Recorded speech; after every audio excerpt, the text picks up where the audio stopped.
अयोध्या में मोइन खान जो समाजवादी पार्टी का नेता है,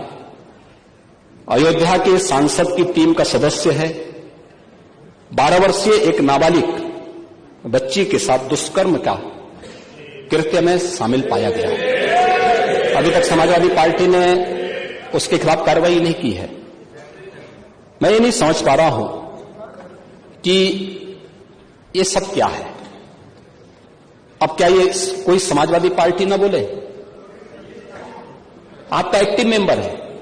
आपके सांसद के साथ बैठ रहा है, खा रहा है, उनके साथ चल रहा है, लेकिन इस प्रकार के, और यह अति पिछड़ी जाति से जुड़े हुए एक बालिका से जुड़ा हुआ मामला है और इस प्रकार की घटिया हरकत में वह लिप्त है, लेकिन तब भी उसको हल्केपन से उड़ाने का काम होता, यानी हल्केपन से लेने का काम होता है।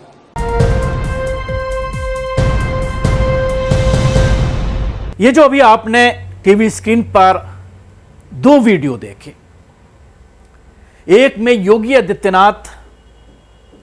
सदन के अंदर, उत्तर प्रदेश विधानसभा के अंदर समाजवादी पार्टी के नेता मोईद खान को घेरते हुए, न सिर्फ मोईद खान बल्कि पार्टी को पूरी तरह से कटघरे में खड़ा करते हुए नजर आ रहे हैं। और दूसरी वीडियो में आपने देखा, दूसरी विंडो में, कि मोईद खान के घर पर और बेकरी पर बिल्डोजर चलाया जा रहा है।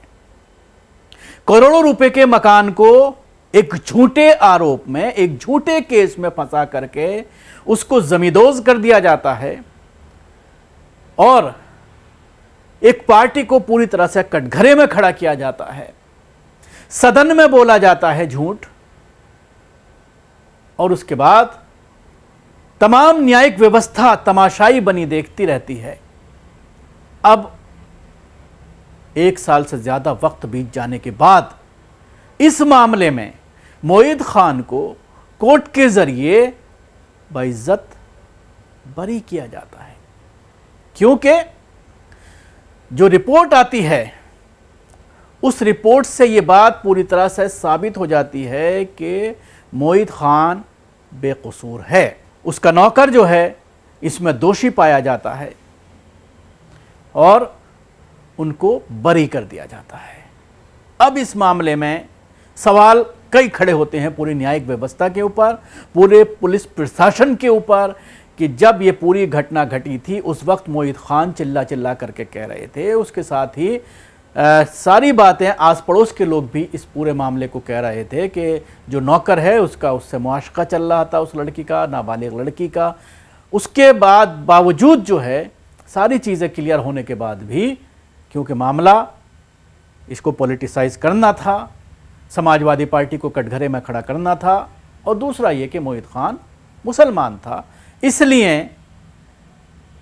पॉलिटिकल फायदा उठाने के लिए इस पूरे मामले को जानबूझ करके दूसरा एंगल दिया गया। अब जब कोर्ट के जरिए बरी कर दिया गया है मोईद खान को, तो अब सवाल यही खड़ा होता है कि योगी आदित्यनाथ जो चिल्ला चिल्ला करके सदन में समाजवादी पार्टी को घेर रहे थे, मोईद खान को घेर रहे थे, मुस्लिम कम्युनिटी को निशाना बनाया जा रहा था, और उनकी इस भाषण में तमाम उनके भारतीय जनता पार्टी के नेता टेबल पीट करके शाबाशी दे रहे थे, उनका समर्थन कर रहे थे, तो क्या जिस कोर्ट के जरिए अब यह फैसला दिया गया है, क्या वही कोर्ट उन अधिकारियों के खिलाफ कोई एक्शन लेगा जिन्होंने ज़बरदस्ती मोईद खान को पॉलिटिकल शिकार बनाया,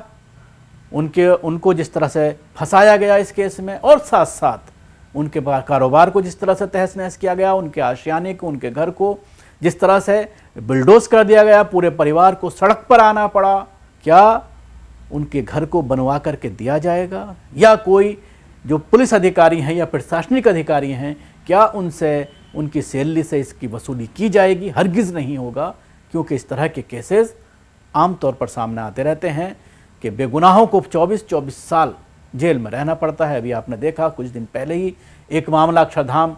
मंदिर पर जो हमले का मामला था, 24 साल बाद आरोपी को बाइज्जत बरी किया गया है। लेकिन हमारा जो पूरा न्यायतंत्र है वो इस तरह के फैसले तो ज़रूर देता है, लेकिन इसकी जड़ तक जाने की कोशिश नहीं करता, और इसकी कोशिश नहीं होती कि आइंदा इस तरह का कोई मामला सामने ना आए। वो पुलिसकर्मी जो सरकारों के कहने पर फर्जी लोगों को फंसाते हैं,